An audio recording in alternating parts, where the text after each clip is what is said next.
Doctor Bhimrao Ambedkar 1891 से 1956 भारतीय संविधान के मुख्य शिल्पकार, समाज सुधारक और न्याय के पक्षधर थे।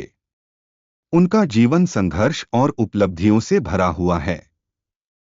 उनका असली इतिहास उनके समाज सुधारक कार्यों और भारत में सामाजिक न्याय की स्थापना में योगदान को उजागर करता है। प्रारंभिक जीवन। जन्म 14 अप्रैल 1891, महू, अब मध्य प्रदेश में। परिवार वे महार जाति, अस्पृश्य मानी जाने वाली जाति में जन्मे थे। उनके पिता रामजी सतपाल ब्रिटिश भारतीय सेना में सूबेदार थे। भीमराव को बचपन से ही छुआछूत और भेदभाव का सामना करना पड़ा। स्कूल में उन्हें अलग बैठाया जाता था और पानी के बर्तन छूने की अनुमति नहीं थी।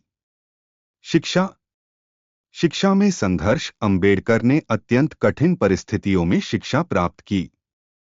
उन्होंने 1913 में कोलंबिया विश्वविद्यालय, अमेरिका से स्नातकोत्तर किया और बाद में अर्थशास्त्र में डॉक्टरेट की उपाधि प्राप्त की।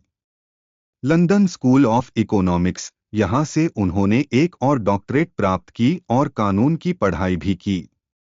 समाज सुधार कार्य।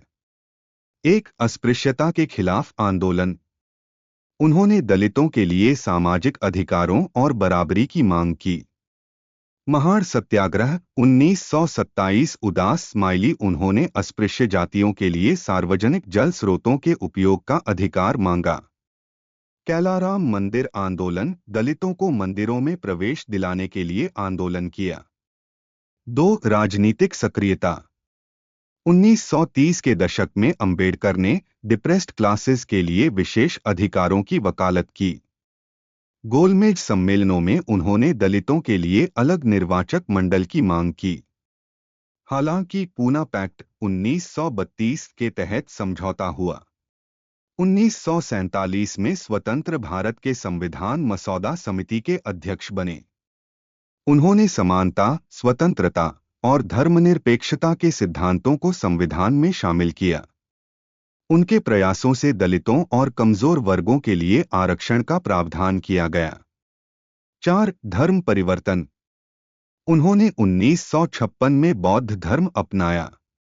यह कदम उन्होंने हिंदू जाति व्यवस्था से मुक्त होने के लिए उठाया। लाखों अनुयायियों ने उनके साथ बौद्ध धर्म ग्रहण किया। प्रमुख कृतियां। पुस्तकें: annihilation of caste, the Buddha and his Dhamma. पत्रिकाएं: मूकनायक, बहिष्कृत भारत। मृत्यु: 6 दिसंबर 1956 को नई दिल्ली में उनका निधन हुआ। उन्हें मरणोपरांत भारत रत्न से सम्मानित किया गया। विरासत।